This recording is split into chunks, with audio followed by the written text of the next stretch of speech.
made in foreign capitals and the barriers to access remedy for affected communities.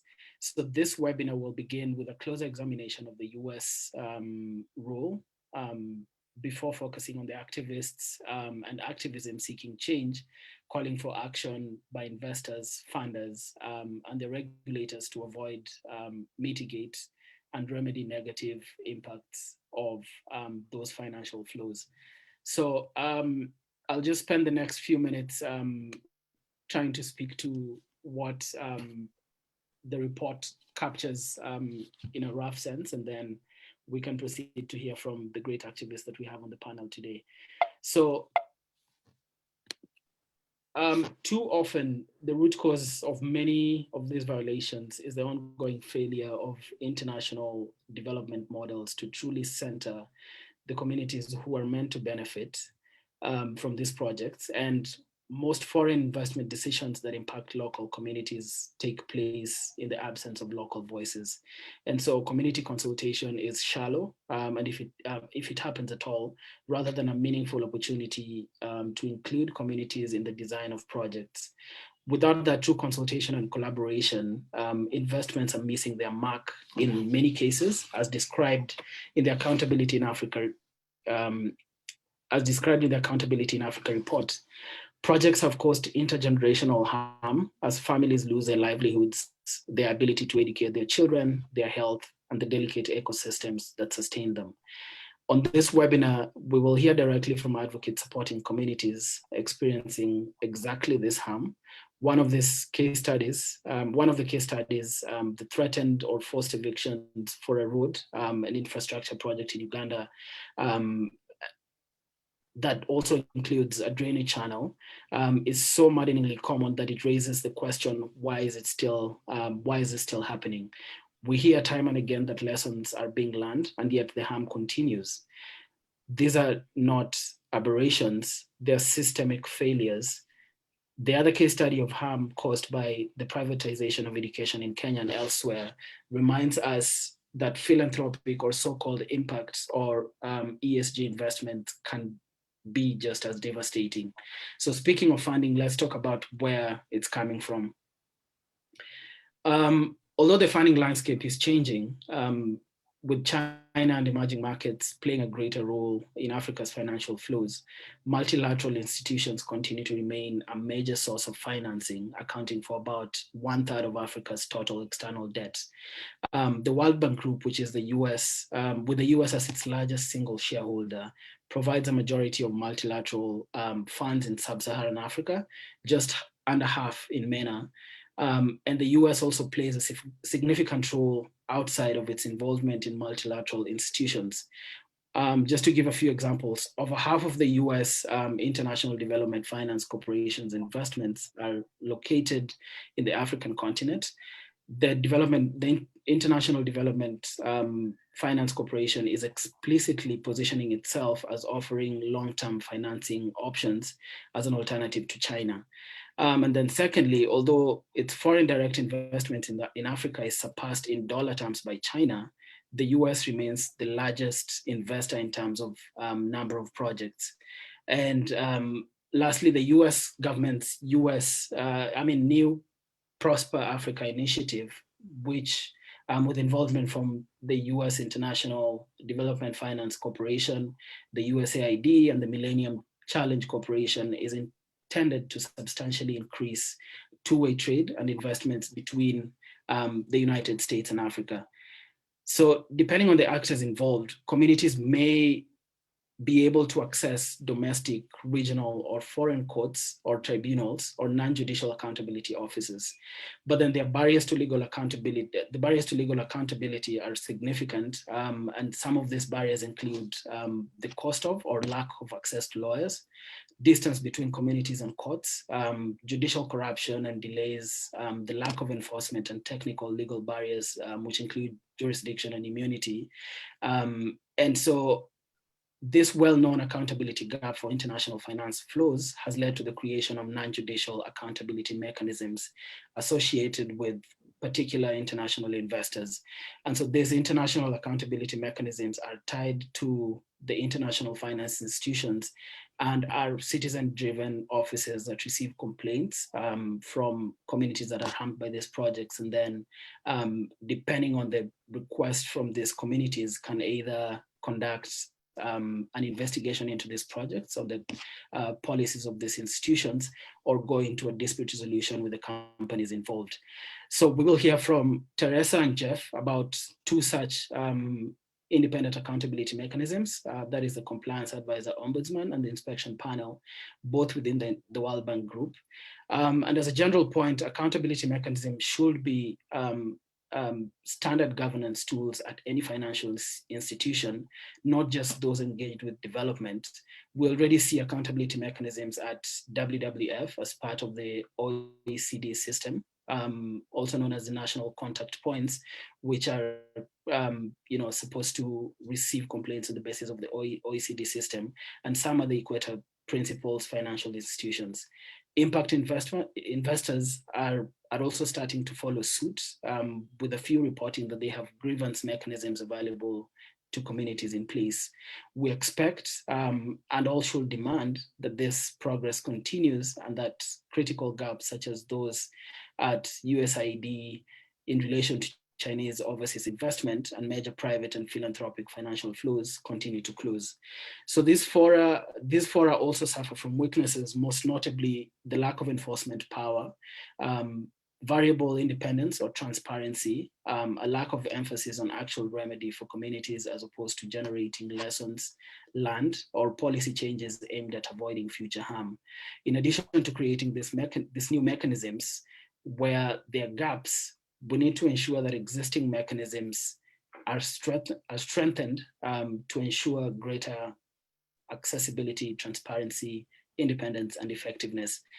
So moving further down, then we're going to hear from two amazing advocates, Teresa Mutua of the Global Initiative for Economic, Social, and Cultural Rights, and Jeff Wokulira Ssebaggala of Witness Radio, who are supporting communities to seek accountability and remedy for such harm caused by projects financed by the US, whether through multilateral institutions or direct financing, including philanthropic funding.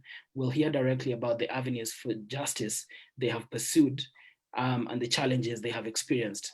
Following those two case studies, we're going to hear from Stephanie Amoako, who is our Senior Policy Associate at Accountability Counsel, and then Benjamin Traoré, who spoke earlier, who's a coordinator at the African Coalition for Corporate Accountability, will speak and will begin the calls to action.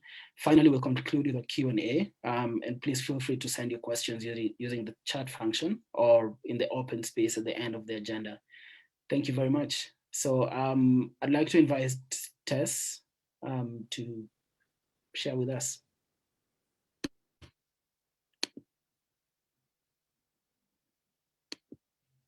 Thank you, Chacha, and thank you for giving us this opportunity to share with you. I'm just sharing my screen. Please let me know if you can see it. I hope you can see it, Chacha. Good, okay, thanks, Lani. Right, so my name is Teresa Mutua. I'm the Program Officer at the Global Initiative on Economic, Social, and Cultural Rights, which we commonly call GI or GIESR. And I'm here to talk about the cases of Bridge International Academies. And before we do so, maybe just to take us through a context analysis, bringing ourselves to the place of these communities. And I like that in Chacha's or Robi's, I think you're called Robi commonly. So in Robi's presentation, he talked about community and community involvement. So it's important that we contextualize, we put ourselves in the shoes of these communities just, for a minute, so we can relate with these cases. And so the communities within these cases that we'll talk about today are communities that live below $2 a day, right? Which is about 60 USD a month. And to them, eating and where to sleep is a constant struggle, an immediate need for them to meet. And so rights and services such as health, education, sanitation, even though they are basic needs, and human rights for that matter, they tend to be secondary in terms of them prioritizing what is important to them. And it's important that we visualize that as we talk about the cases on education today. Most of these people are illiterate because of their poverty and lack of access to education and other services. They are ignorant of their rights. And even in cases where they are aware of their rights, the levels of agency are quite low. The women and girls, which are generally a vulnerable group, are further made vulnerable by the fact of poverty. The cycle of poverty, ladies and gentlemen, is real. And so education is a sure tool to break this cycle and to expose these children to possibilities beyond that which they have grown in. And so it is clear and it is understandable that a philanthropist, a person, you and I, can be moved to invest our funds in supporting education in these poor, marginalized communities, bringing money into Africa. And so it is with that context that we meet Bridge International Academies. So Bridge International Academy is a subsidiary of a company that's called the New Globe Schools, that is registered in Delaware in the US. And it operates Africa's largest chain of low-cost private schools. The low-cost private school is an important terminology. Please remember it as we move on. And it has a concept of education that it calls education in a box. It has been a client of the IFC since 2014, and it has enjoyed hundreds of US dollars in this investment from the IFC. And so let's ask ourselves, what did IFC see in Bridge? What did Bridge propose for IFC to give such money to invest in Bridge? And to IFC, Bridge, the project for Bridge was going to promote access to basic education, was going to make education more affordable, was going to improve the quality and accountability of education, was going to create jobs and improve student nutrition. It was going to be a pilot project for similar strategies around the world. Important to remember based on the context that we just talked about. And so with this background, IFC invests in Bridge. Why are we talking about Bridge? Why are we zeroing in on Bridge? It's important that we talk about it based on the discussion that we just had, what it was meant to symbolize, what it was meant to be, a pilot project. There are lots and lots of money that has been invested in Bridge, and so therefore we must talk about it. Number two, we must talk about it because of who Bridge targets. Bridge prides itself in targeting children from poor, marginalized, vulnerable populations, the urban poor, the rural poor populations, people who make below $2 a day. Those are the people that are targeted by Bridge. And so it's important that we talk about this. Number three, it's important because their inexcusable conduct so far against what they are funded for and who they target, right? Which is the basis of the 4 cases that we're going to talk about today. That they have conduct that is against what they were meant to do and who they were meant to do it for. But also finally, because both regional, and when we say regional, we say national courts, regional and international human rights institutions have raised concerns, human rights concerns, children's rights concerns against private involvement in education. And in particular, in some of these concerns, we see Bridge International Academy conduct being that conduct which has been raised by these human rights institutions as being against human rights. And so therefore we must talk about it.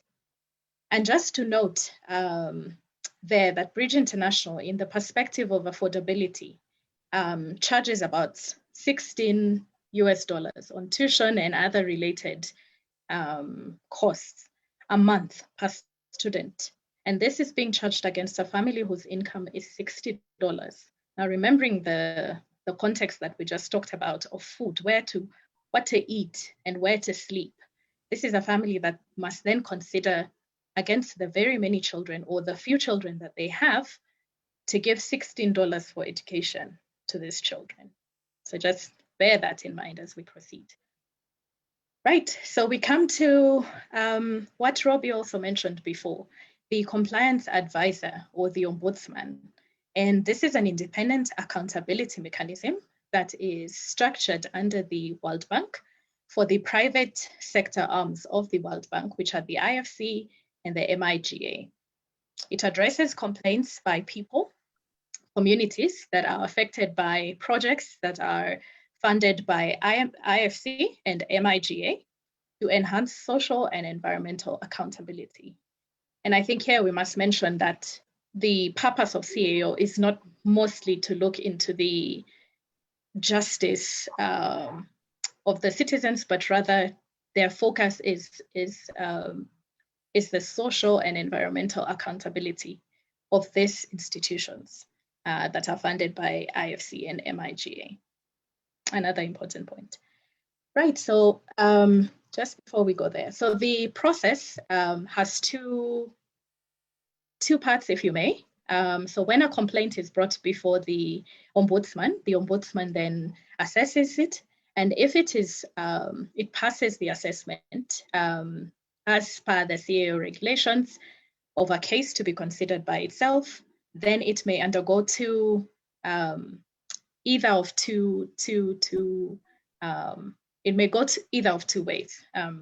So one is, in the first instance, it's encouraged that there's a dispute resolution. So the two parties, the community or the people who bring the case and the institution whose case is brought against, sit down and talk about the issues and come up with an agreement, which is the process that we call the dispute resolution process.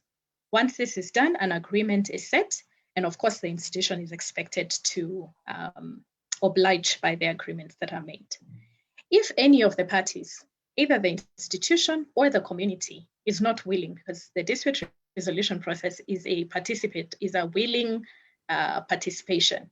So if any of the parties is not willing to go through this process, then what the ombudsman does is take the process through a compliance appraisal process, and therefore do an investigation as CAO, come up with a report, and that report is then sent to the IFC or the MIGA, which is then translated into the company for the report to be executed.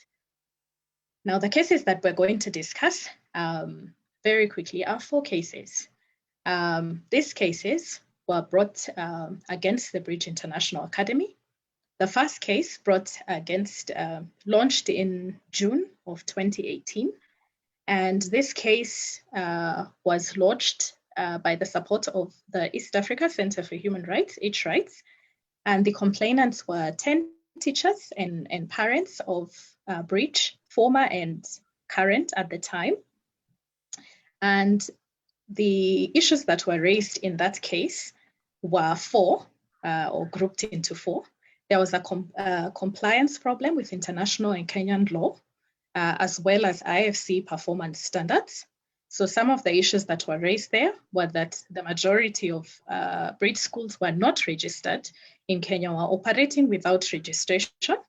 They did not meet the guidelines that were set by the Kenyan law and regulations on low-cost private schools. The second issue concerned labor and working conditions for teachers. They were overworking the teachers beyond the time that is required.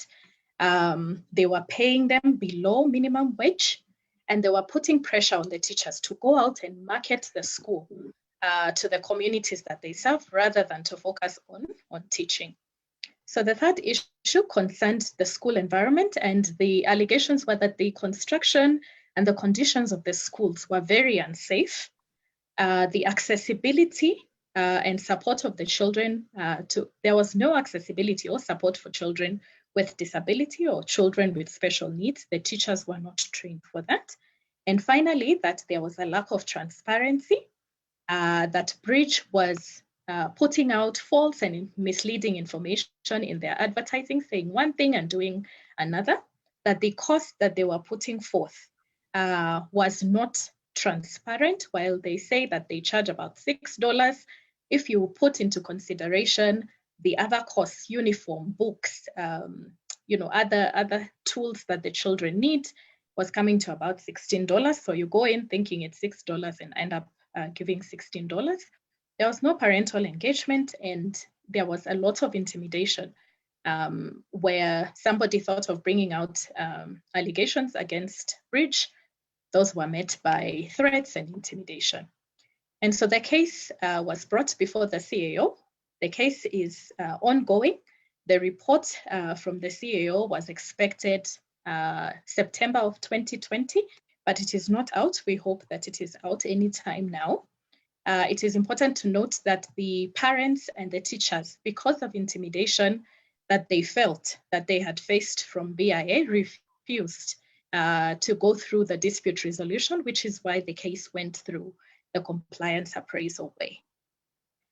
Now, the second and third case, which can be discussed together because the facts are quite similar. It was an electrocution case. So children from the school, while they were in the school, went and touched a cord of electricity that was hanging within the school compound, and they got electrocuted. And in these two particular cases, one child died and another child sustained injuries to the head. Bridge International was very dodgy about these cases, in fact, denying that they were involved in the cases, denying liability to any of these cases, treating the parents of these children very inhumanely, including character assassination of these parents, going to the imam to talk to these parents to tell them to drop the cases, threatening their livelihood, the emotional distress, sending children to go and give this information to the parents, not taking these children to hospital on time to get the treatment that they needed, etc.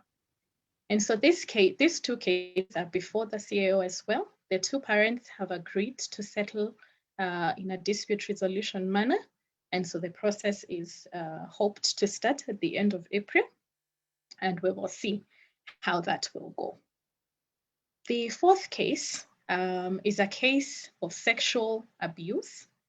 While the CAO ombudsman was investigating the first case that we've just talked about, they found out from the community that there were cases of child sexual abuse of children within the Bridge schools. And so this was a concern to the vice president, who is the one who initiated the fourth case that was filed with the ombudsman in September of 2020.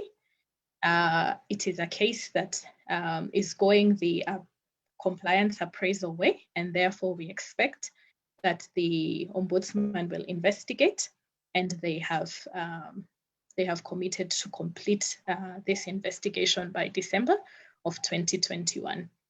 The sexual abuse cases, we must say that they are quite sad.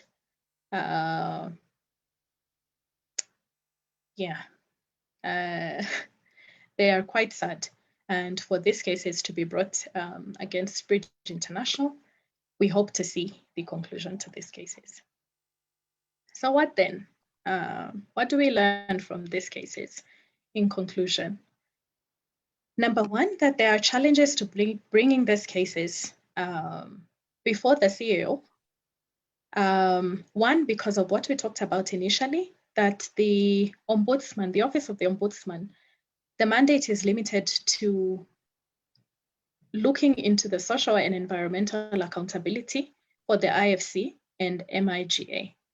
So as much as there is harm done to the community, as much as there is harm done to the individual cases, the focus of CAO is to IFC and to MIGA regulation. Number two, some of the challenges that we've seen even within these cases is insecurity or retaliation, intimidation by Bridge to either the parents, to the community, even to the organizations that are involved in these cases. They are a powerful force, and we have seen them intimidating and causing scare to the people who have tried to speak against them. We have seen cases here in Kenya that they have gone to court to silence and gag people who have, including the teachers union here in Kenya, that have tried to speak against them. We've seen a lack of capacity and resources. These cases are quite expensive in terms of time and in terms of money to bring against, to investigate, to keep going and speaking with the community, to supporting them throughout the cases. It is quite an expensive venture. And remember that this is a community that we talked about before, that is already marginalized by virtue of poverty. What we learn also is that philanthropic funders are also at risk of causing harm. And so taking accountability they need to take accountability more seriously. And some of the things that we've proposed is that there should be demand to IFC to effectively assess and maintain set standards for compliance, to demand that the Ombudsman deliver on its complaint resolution processes on time, and that it does so free from intimidation, that it is truly independent, that it does not fund companies of questionable reputation, such as Bridge International, and those who violate the very rights that these funders seek to promote. And on priority, and especially what we're learning from the COVID-19 crisis, that there needs to be support to public education to be more sustainable, well-funded, free, public, and inclusive education systems that meet human rights standards. Thank you very much. I invite questions at the right time. Thank you.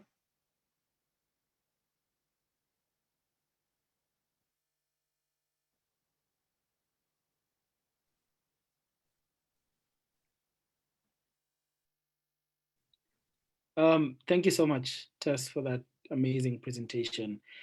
So because of time, and if you have any questions, just feel free to either put them on the chat box if you can, or keep them towards the end of the conversation. We'll take them all together then. I'd like to invite Jeff to briefly talk about the case that he and Witness Radio are working on right now. Thank you. Good evening from Uganda. Thank you, Robi, and the Accountability Council, as well as ACCA for the opportunity. My name, as introduced, my name is Jeff Wokulira Ssebaggala. I am the founder of Witness Radio. Witness Radio is a non-for-profit organization, and we started in 2016. But before we started, it started as a personal story from where I was born. So I came from a humble family, and we had about 7 acres of land. And an investor came, decided to take away half of it, about 4 acres. And then later, he also came for the remaining part. So I grew up really looking at how families, especially in rural area, poor families, losing their land, and they continue to lose land, becoming homelessness. They're becoming, they're living on streets. So I decided that with, of course, the work that the issue of Uganda, which its economy lies on agriculture, we decided that working around securing land for the poor communities really would be an essential part for one to play, because we are seeing dozens and dozens of families losing their land to local and international investors. So when Witness Radio was started, we decided that we needed to have a feel of what's going on. So we decided to really monitor and document what are the issues, where eviction is taking place, and I would go into these communities, try our best to bring them to know what they're entitled for in terms of really empowering them. Like Teresa said, most of the communities in Africa, particularly in Uganda, and maybe Kenya, like she said, they are really ignorant. They're illiterate, I should say. They are illiterate. We're having elderly people. We're having people with disabilities. They are poor. And majority of Ugandans, I think as per the World Bank report, close to half of the total population, people are living below a poverty line. So that tells you that they are living from a family land where they grow food to feed the families, to eat enough, but at the same time also find what to eat.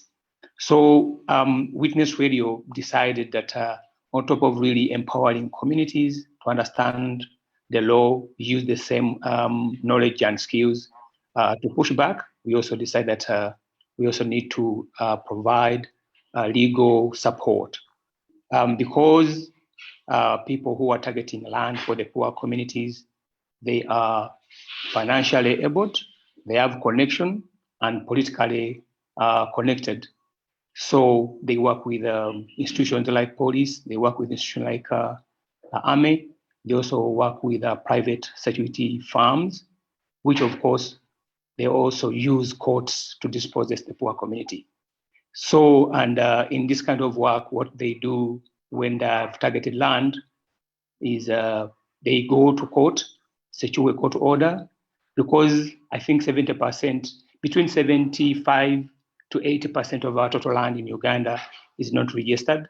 So communities, families that have lived on this land for decades, they have no documentation, but they have existed on that land, they have cultivated, and there is proof that they have lived there. They have graveyards, they have serious projects as families. So it is really from onset, it is really violence. And the violence is started by the military and then police, private security guards. And to this case, of course, for the last 4 years, we've worked across the country. And we have also tried as much as possible on top of providing support to criminal charges, because people who happen to rise up and stand against the disposition, people, the investors really target them with criminal charges. So we must make sure that we are at police. We must make sure that we are also in court for criminal charges to defend them. But also we try our best to do strategic litigation as an organization. And this, wherever we go, the calls that we receive every day, they are security concerns, they are cries of poor communities being dispossessed. You know, they are losing land because now land is everything to them. So you find people attacked at night, and the army set fire on the houses, try really to fire live bullets, ammunition, really to make sure that people run away. And this is really, it's the approach that is being used. There are very few cases where you find consultation, where you find participation of the local communities. And these communities really, where development is taking place in Uganda, in most cases, they lack expressed views from the communities. They don't even know how these investments are benefiting them. So right now, there is one case that we are working on. This involves the World Bank, and this case started in the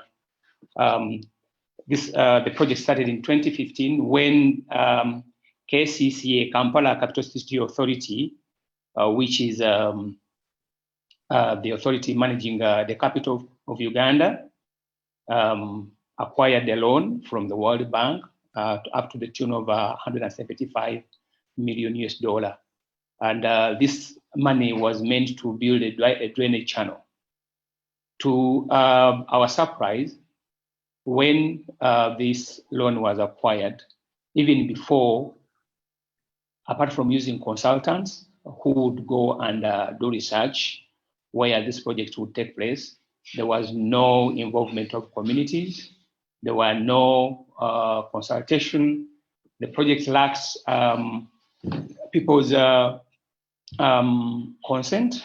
And now in 2015, KCCA decided to implement this project. And now when the implementation started, they used Public Health Act, where the authority has power to pull down any illegal structure. So the Public Health Act was used earlier to ensure that people forego their land, but at the same time also KCCA, with all the money they acquired from the World Bank, there's no compensation, there's no valuation of people's properties, and at the end of the day, people will really accept. So we intervened when the first phase ended.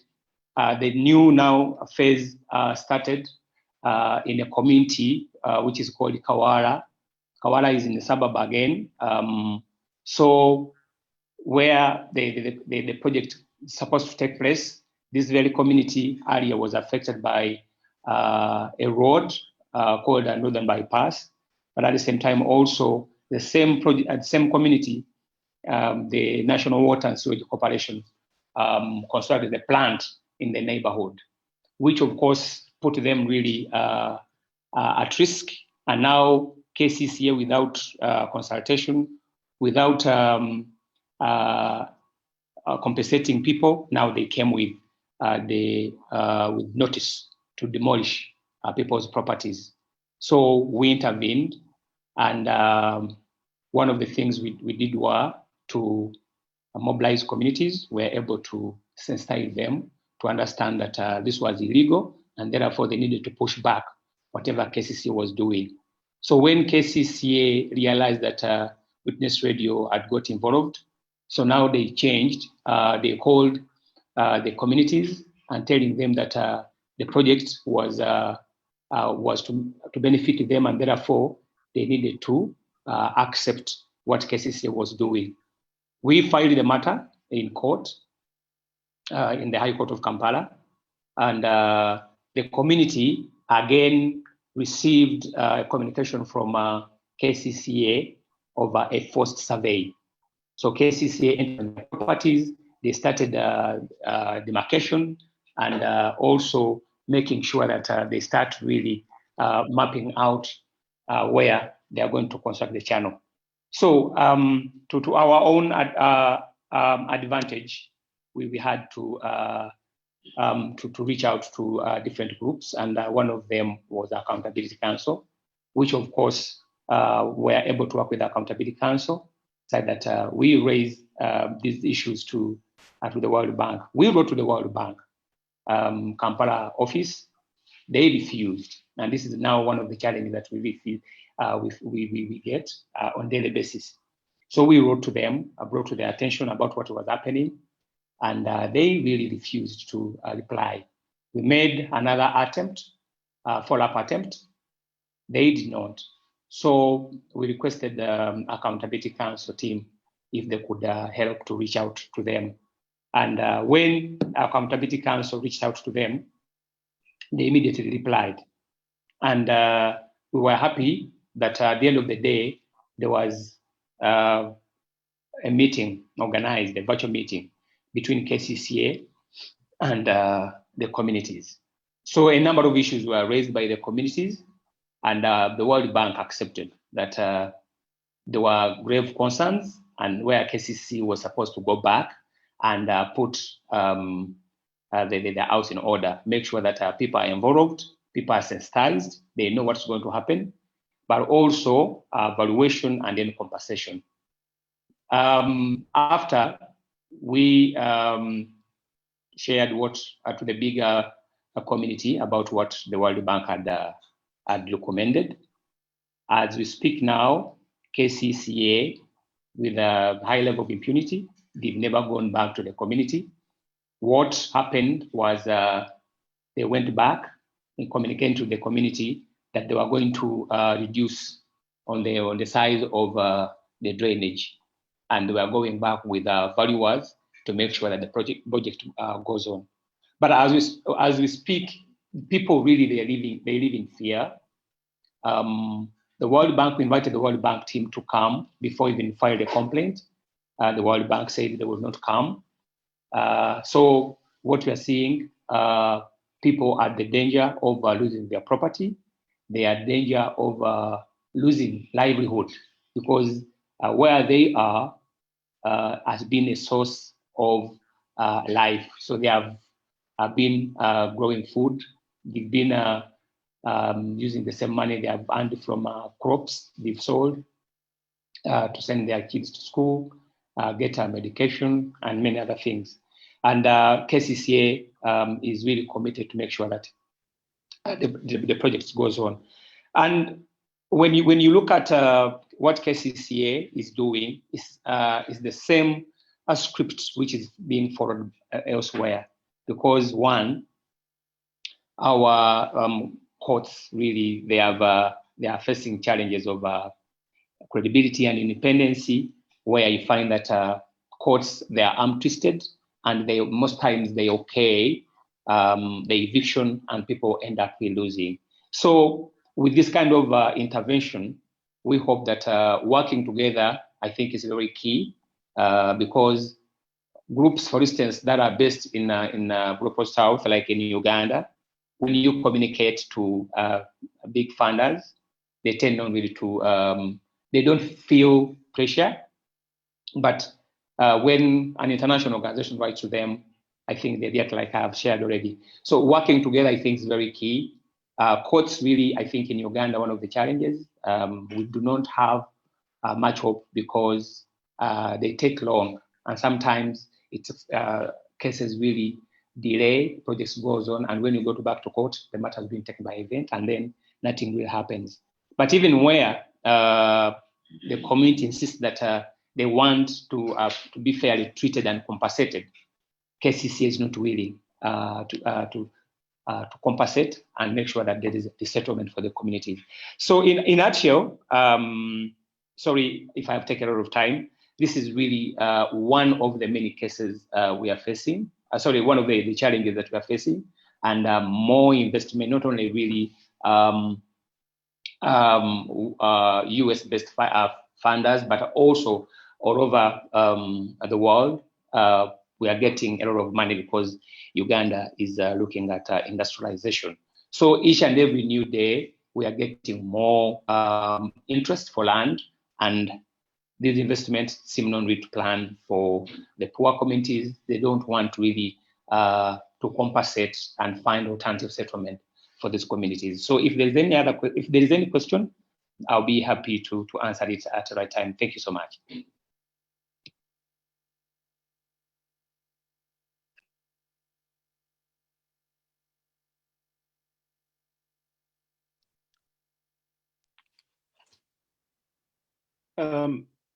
Thanks a lot, Jeff, for that amazing presentation. I think we'll just move straight to Stephanie, who will go into the calls to action and then touch on that briefly. Thank you. Hi, everyone. My name is Stephanie Amoako. I'm a Senior Policy Associate at Accountability Counsel.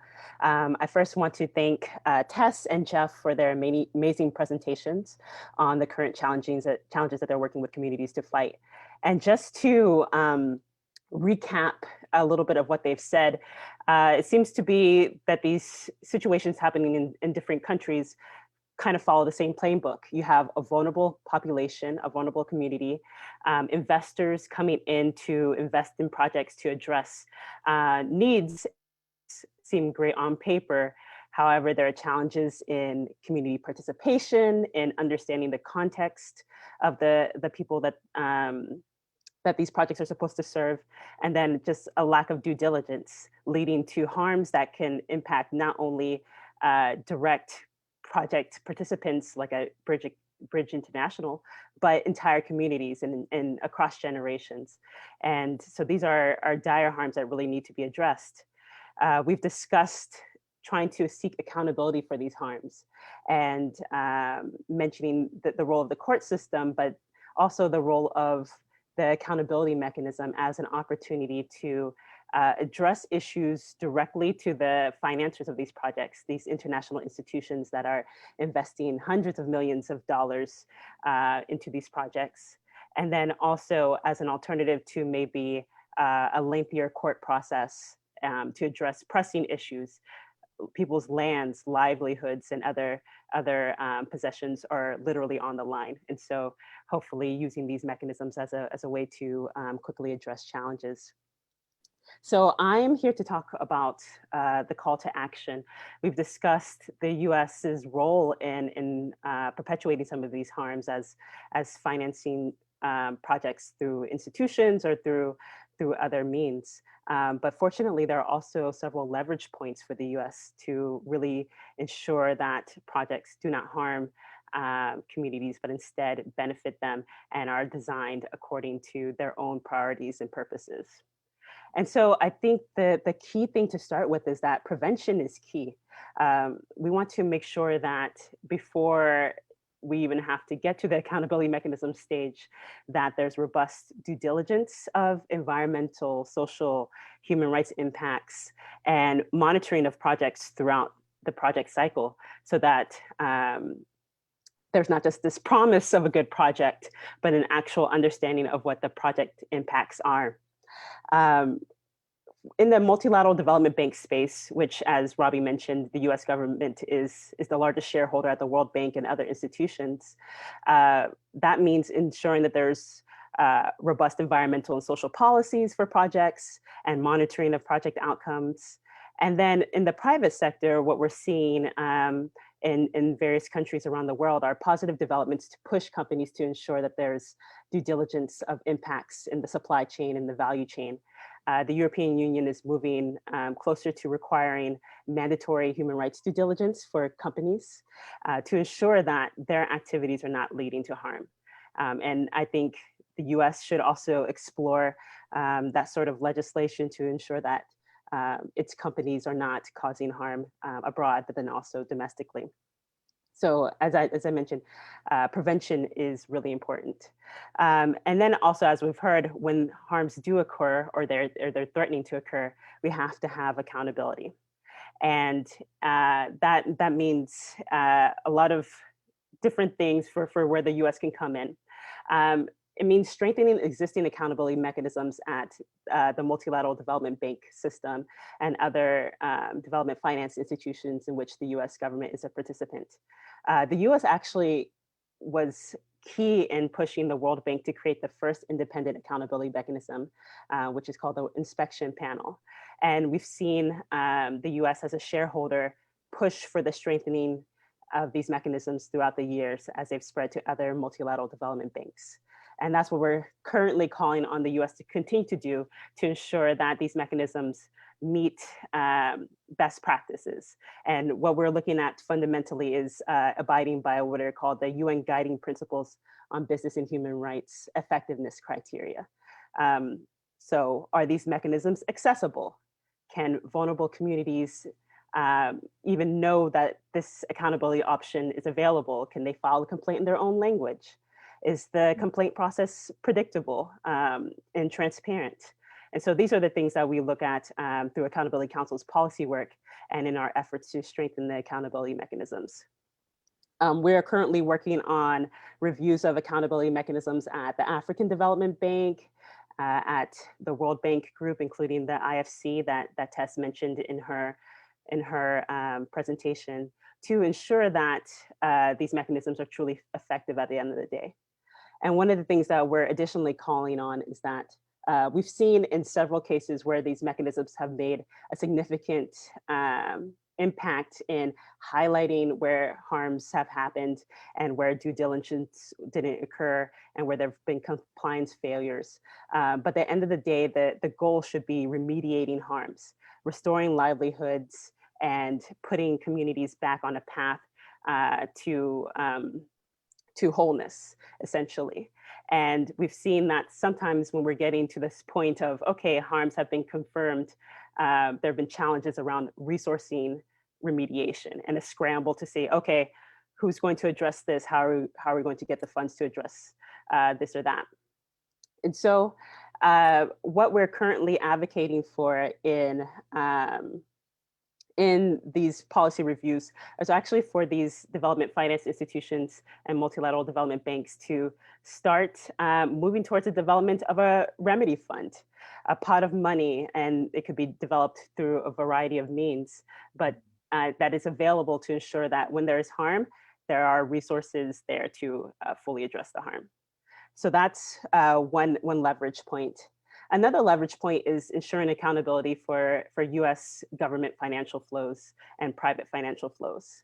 And so as Robi outlined, the US is pumping a ton of money into Africa right now, and definitely a lot of positive aims for that money. But where's the accountability for how these projects are going forward? And from a US taxpayer perspective, having a strong accountability system ensures that the money is meeting its mark, and that, as we've seen, it's not causing devastating impacts when that wasn't the original intention. So we're currently working on ensuring that there are accountability offices and mechanisms at US government agencies to address any harms that may come up. This includes at the US International Development Finance Corporation and at USAID.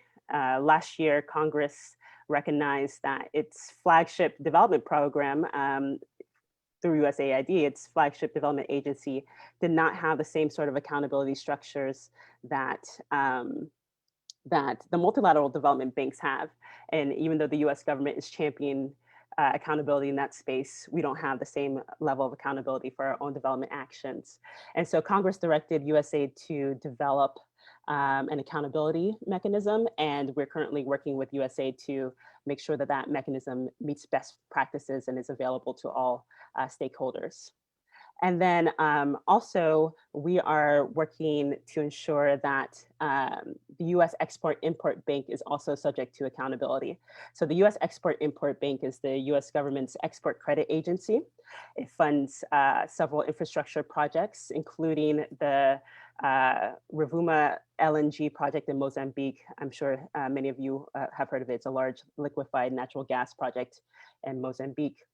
And XM currently has an online complaints form, but does not have a full-fledged accountability mechanism that we see at other institutions. So to ensure that its investments are not causing harm and that grievances can be effectively addressed, we're calling on XM to take the next step and build an accountability mechanism. Similarly, we're calling for the same thing for Power Africa, which is a US government initiative to increase energy access in Africa. And we're just calling for the US government to ensure that if there are any issues with Power Africa investments, that communities have a channel and an avenue to raise those concerns. So that's US government funding, but the private sector is also very important. And one of the key tools for keeping the private sector accountable is the US National Contact Point for the OECD guidelines on multinational enterprises. And this is a non-judicial accountability office where communities, labor groups can raise business and human rights concerns against US multinational corporations. And so we're now calling the US government to strengthen this national contact point to ensure that it's accessible and effective in addressing these business and human rights harms. And then finally, beyond the government, beyond the national contact point, there are several different actors that are financing projects or operating projects in Africa. And we want to make sure that no matter who is financing a project or operating, there's an accountability option for communities. And so we're calling on private banks, on impact investors, those who care about doing good, so having positive social or environmental impact, but also doing well, so getting a financial return, have a means to really measure their impacts, both positive and negative, and other financiers to to have these accountability mechanisms. So we see several options and several leverage points for the US to really be a leader in this space and to ensure that its investments to in projects in Africa and in addressing global challenges are really meeting its mark and not leading to some of the devastating impacts that we've already discussed. And I think I'll leave it there, but we look forward to your questions during the Q&A. Thanks. Thank you so much, Stephanie, for those amazing calls to actions and points. I'd like to acknowledge that we are over the hour. And so if you need to drop off, we'll share the video via email to all the participants. But for those who are able to stay, we'll try and wrap up before the half-hour mark comes in. So I'd like to invite Benjamin to pick up the next part of the webinar. Thank you. Thank you very much, Robi. May I just share my screen?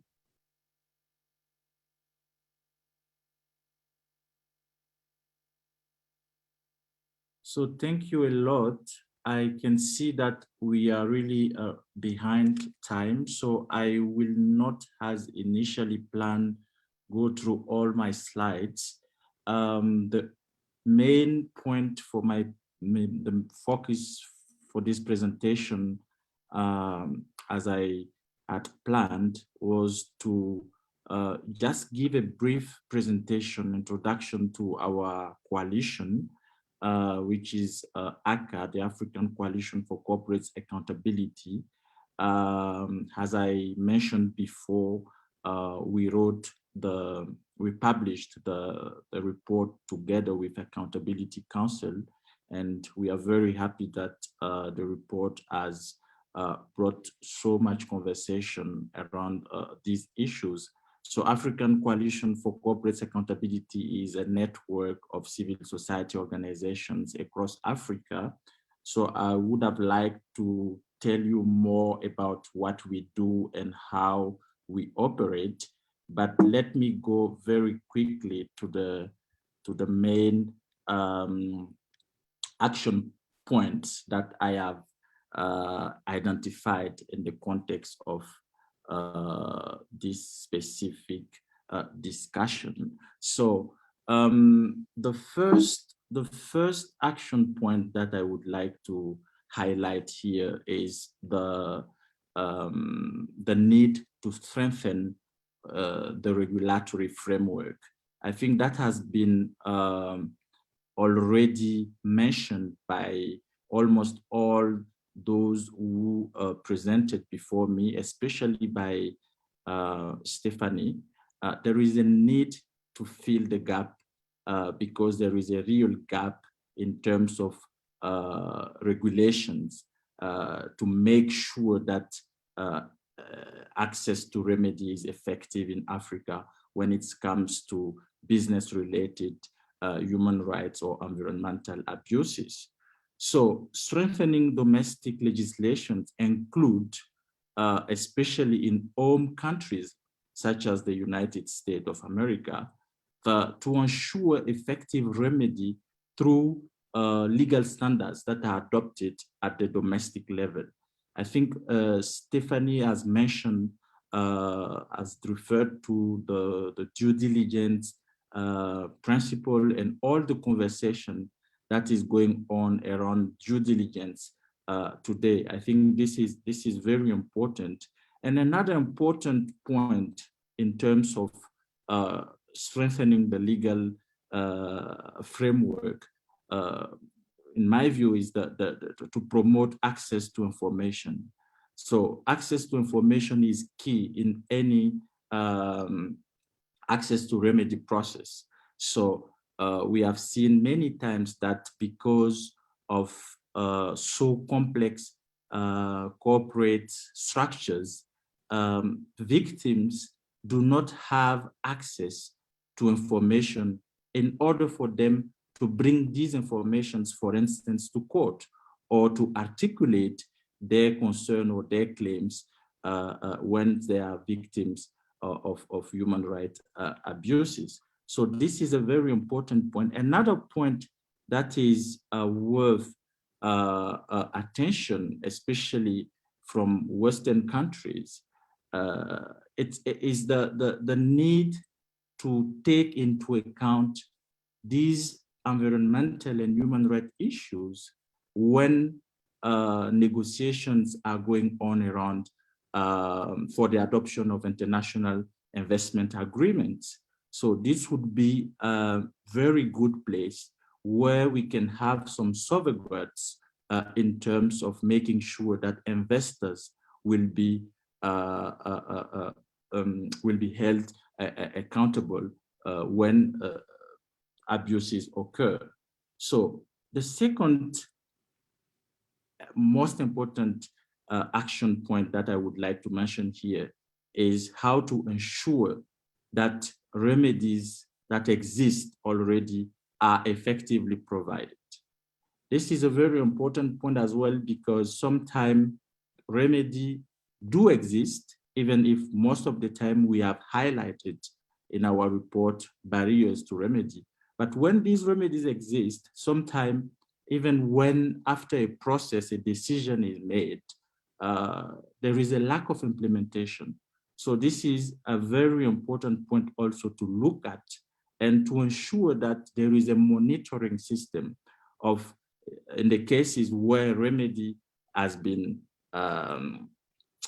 given, but where there is an issue regarding the implementation of a decision by a remedy body or institution, for instance. And in this case also, it's very important to look at how bad actors are sanctioned. So this is a point that is important mentioning, because there are possibilities, for instance, for state institutions or state decision makers to have a kind of leverage in the behavior of some actors that have shown that they have committed abuses in the project that they have been conducting.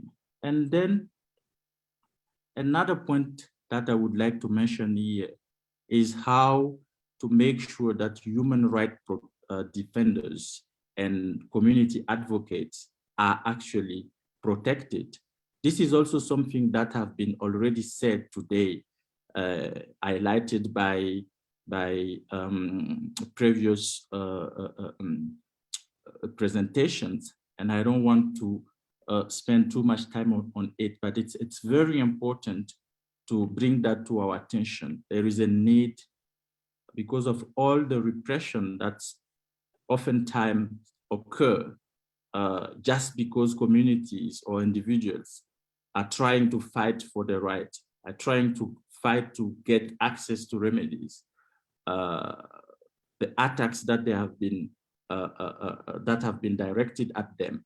So there is a need to reinforce the legal framework in order to defend human rights defenders. And the last point I would quickly mention is how we make sure that communities are put in the center of all these project and decision-making process related to these development project or business project.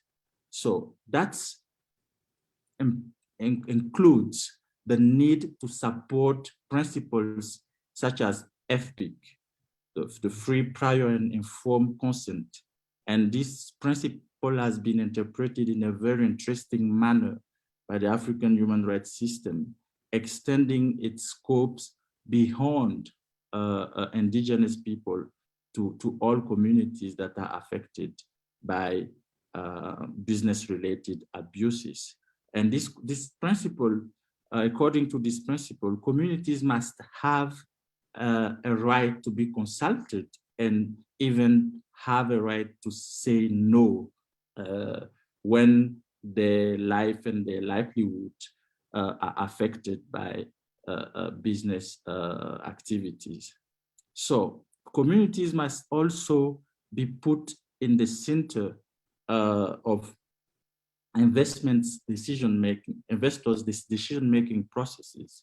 And there is a need, and that would be my last point, to help communities, especially to build their capacity to go through all these very long and costly processes in getting to access a remedy. And as I said before, there is an important need, a huge need to make sure that communities can access information in order for them to use this information to access effective remedies. So these are a few key action points that I wanted to bring to our attention in today's conversation. And again, I know we are running behind time.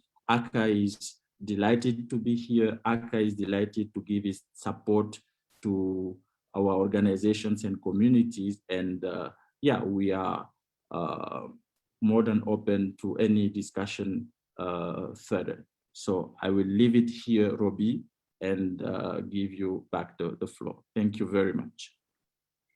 Thank you so much, Benjamin, for that amazing ending. I'd like to quickly move to the Q&A aspect, and I can see there's already some on the chat box that Teresa is already responding to. But if anyone has any questions they'd like to ask, you could just raise your hand or flag it to me. But Lani, maybe we could start with your question to Tess. I see there was a response, but maybe you'd like to ask it. Yeah, sure. I would love to bring this conversation to the floor. So I asked Teresa a question about the other funders of Bridge International Academies. As she pointed out, it is treated as a philanthropic investment, and in addition to the International Finance Corporation, the World Bank, it also has some major philanthropic funders, including Gates Foundation, including the Zuckerberg Initiative, and I'm sure many others. And I asked Teresa the question about whether the concerns about Bridge International have been raised with those funders. I'm conscious that they don't have mechanisms right now like the compliance advisor ombudsman. They should, but they don't. And so I asked Teresa the question, have there been attempts to raise concerns with those funders? Have they been responsive? And I would love to sort of invite, what should they do? Should they be creating mechanisms like the CAO, albeit one that is tailored to their particular context and institution?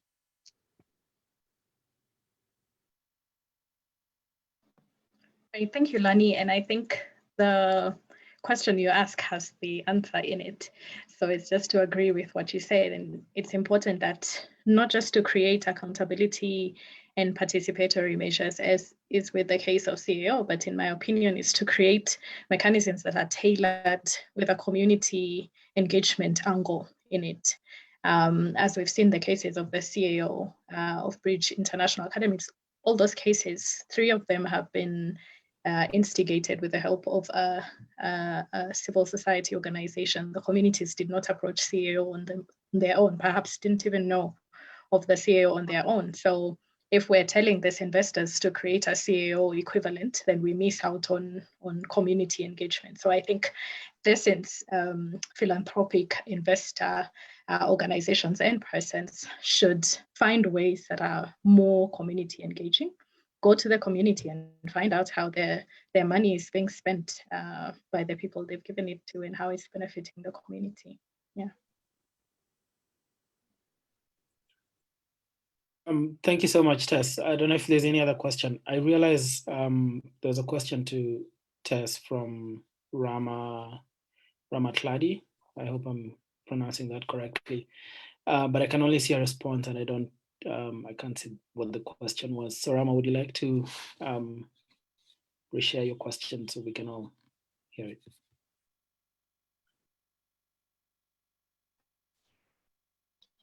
Good morning, good evening, depending on where you are in the world. Thank you very much for this opportunity. I hope you can hear me. My first question was about whether we should trust our leaders, because in most cases, they're pretty much orchestrating these, adversaries for the communities. And the second question, I don't know if I should, ask them at once, or maybe I should just pause and get the answer and then go to the second one. You could just ask them all together and then Tess can. All right. So the second one was about us being self-sufficient. I will say maybe self-sufficient in terms of our capacity for in case of manufacturing. Probably if we can maybe reduce our imports, we can pretty much avoid these loans and so forth. So obviously education is a problem around the world, but in Africa, I believe it's even much worse. So I'm just checking if we are much educated. I believe maybe we're going to take even aggressive kind of responses to all of these problems, because I believe we keep quiet because we don't even know what to say. Maybe my view is that, as a question, also as a view, is that education is pretty much a problem in Africa, because the moment somebody's educated and then they're in the position of leadership, we pretty much just take whatever they say without actually challenging them. So that will be all from my end. Right, and you're right, Rama, especially in the third aspect that you talk about education, where we're told that in Africa, some of the things that are working against us is illiteracy, ignorance. And for sure, education plays an important role in educating us and equipping us with skills that we need to strive in society. But I think one of the things that we should stress is also in the kind of education that we receive, this education should be of good quality, should be affordable, and should be accessible to everybody, so that education doesn't become a tool for desegregation and bringing us more and more apart as a society. In the question about leadership and whether we should, what is wrong with our leaders, I think there's a leadership crisis generally around the world and in Africa, to say the truth. But I think one of the things we should realize as a continent and as the world is that the values in our leaders are just a reflection of what we are as a society. And so therefore, if we don't like the kind of leaders that we have, then maybe we should reflect on who we are as a society and begin to cultivate values. But also that if we see leaders who then have values that are not reflective of the society, then we should also have mechanisms of replacing those leaders. In the last question that you asked about Africa and whether we are self-sufficient, I don't think there's a continent or a person, for that matter, that can survive, can thrive on their own. So I don't think that if we locked ourselves as Africa, then we would, be doing much, much better than we're doing right now. I think there are more deeper issues, issues such as good governance, issues such as the issues we're talking about today, transparency, accountability, that we need to look at, so that even the resources that we have, and we do have a vast resources in the continent, but we need then good leadership and good governance to be able to distribute these resources equitably among us. Thank you.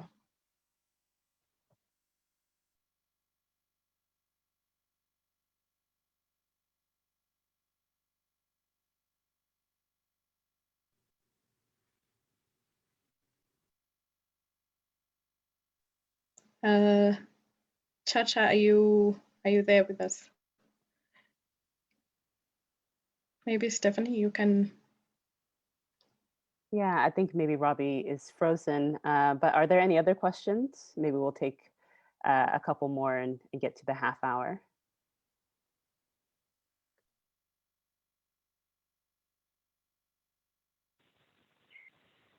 I'm not sure if you can hear me. This is Natalie Bridgman Fields. I have a question for Jeff. And I'm wondering if, Jeff, could you please speak to, if without the accountability offices tied to the international finance of the project in Uganda that's causing harm, this drainage project, what domestically in Uganda would you like to see for the Ugandan government to be able to handle providing redress to the communities being threatened right now? And what is the domestic wish list of solutions that you would have?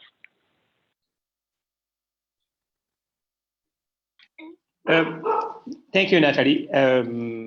Well, ideally, Ugandan at national level, of course, citizens really yearn for development, and I can say everyone would love to see development. If, for instance, if the drainage channel is being constructed, it should be for the good of the country, not for individuals. However, what really we're looking at is that really the courts should be independent in a way that when it comes to hear these cases, they must expedite them. Really should not really take long to pronounce itself. Would also love to make sure that development should be really community-led. You know, communities must really have a say on what works for them and what does not work for them. It's not really like getting money, throw it to the communities, and it becomes really a challenge. So, but when we speak to the legal framework, land and investment, we have Uganda. Uganda is one of the countries that have really progressive laws, but these laws are not respected.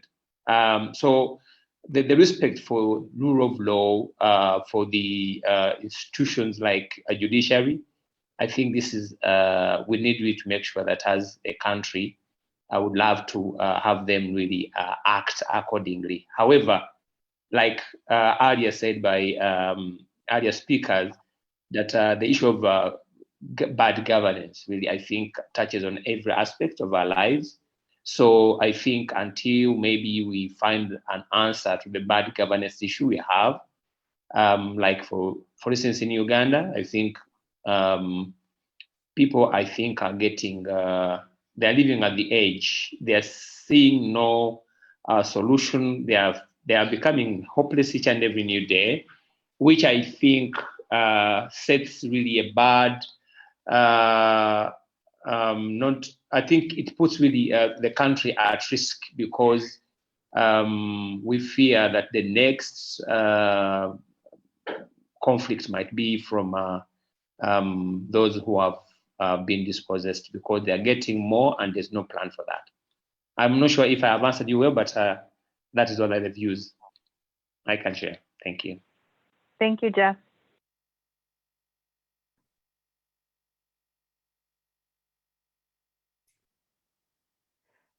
I see that Robi's back, but if there are no more questions, maybe we'll wrap up here. Seeing that we're over time, but thank you all so much for attending. Actually, I'll pass it back to Robi since he's here. My apologies. I'm having connection issues, but thanks a lot to everyone who joined the webinar.